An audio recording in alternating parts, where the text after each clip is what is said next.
क्या आप जानते हैं कि एकादशी व्रत की शुरुआत कैसे हुई? एक बार की बात है, धर्मराज युधिष्ठिर ने भगवान कृष्णा से पूछा, हे जनार्दन, एकादशी व्रत की शुरुआत कैसे हुई और इसका महत्व क्या है? कृपा करके मुझे विस्तार से बताएं। तब श्री कृष्णा ने उन्हें इस प्राचीन कथा के बारे में बताया। मूर नाम का एक भयानक राक्षस था।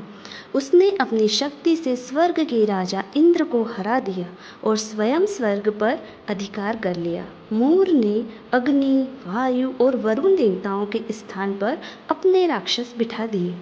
सभी देवता बेघर होकर इधर उधर भटकने लगे।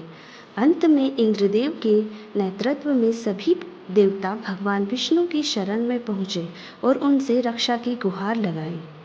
देवताओं का दुख सुनकर भगवान विष्णु को क्रोध आया। वे मूर राक्षस की नगरी चंद्रवती पर हमला करने निकल पड़े। दोनों सेनाओं के बीच भयानक युद्ध हुआ। भगवान विष्णु ने एक एक करके सभी बड़े राक्षसों को मार गिराया, लेकिन मूर राक्षस पर उनके शस्त्रों का कोई असर नहीं हो रहा था। हजारों वर्षों तक युद्ध चलता रहा।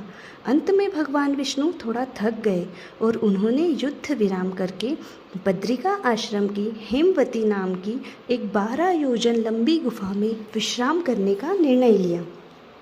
एकादशी माता का प्रकट होना।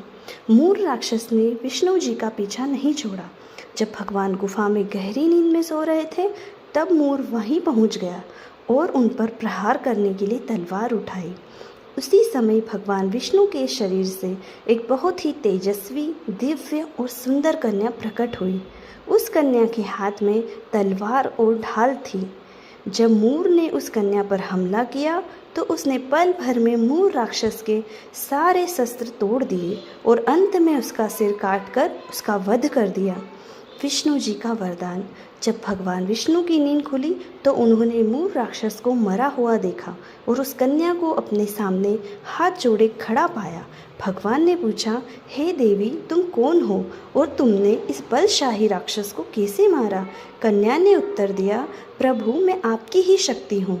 जब यह राक्षस आप पर वार करने वाला था, तब मैं आपके शरीर से प्रकट हुई और इसका वध किया। भगवान विष्णु ने परेशान होकर कहा, आज मृगशिका मास की एकादशी तिथि है। तुमने मेरी रक्षा की है, इसलिए आज से तुम्हारा नाम एकादशी होगा। तुम मुझे सभी तिथियों में सबसे प्रिय रहोगी। जो भी भक्त इस दिन तुम्हारा व्रत करेगा, उसके जन्मों जन्मांतर के पाप नष्ट हो जाएंगे और उसे अंत में मोक्ष प्राप्त होगा। एकादशी माता की जय हो।